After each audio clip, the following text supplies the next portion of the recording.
So ayun, what's up sa inyo sa mga naka Vespa Sprint and Vespa Primavera. So pakita namin sa inyo yung mga pwede natin maging setup, maging light setup dun sa bikes nyo. So we have two options dito. Ito is dahil requested ng client. Doon sa may windshield mount pinalagay. So nasa handlebar siya nakamount. Mini driving light siya na doon nakamount sa handlebars. Ito naman yung nasa Sprint is hindi siya mini. So medyo may kalakihan na siya. Yan siya nakamounting sa may bandang front fender.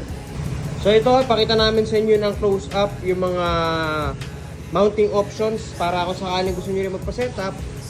Ito yung mga options, makikita nyo na siya, no? So ito, pakita natin yung ginawa dito sa Primavera.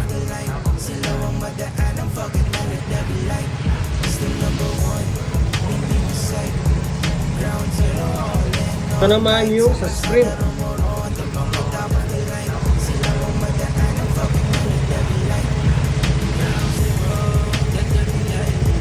Pakikitaan ko ngayon kayo ng sample ng buga ng ganitong setup and then yung buga din ng ganitong setup. So let's go.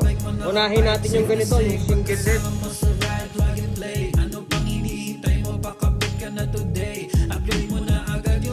And then yung sa ganito naman na meron tayo is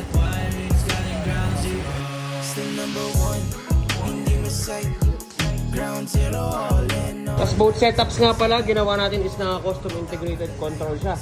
Kung mapapansin nyo, wala tong switch. Wala kayong makikitang switch para sa aux lines kasi naka-integrated control siya. So, switch lang nito is nandito sa baba, napakaliit lang. Ayan. So, ngayon, original headlight ito. So, once pinrest natin yung kill switch na yon, yung single kill switch niya, kasabay na ngayon yung aux light dun sa control ng headlight. So, ganun siya ka-convenient. So ito lang, very accessible sa fingers mo in full control ka.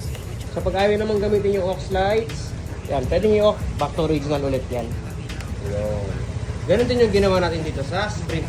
Same setup lang din. So yun, sa mga gusto rin magpa-setup, so message lang kayo sa page namin for scheduling and i-assist kayo ng mga page admins natin. Okay? Maraming salamat po.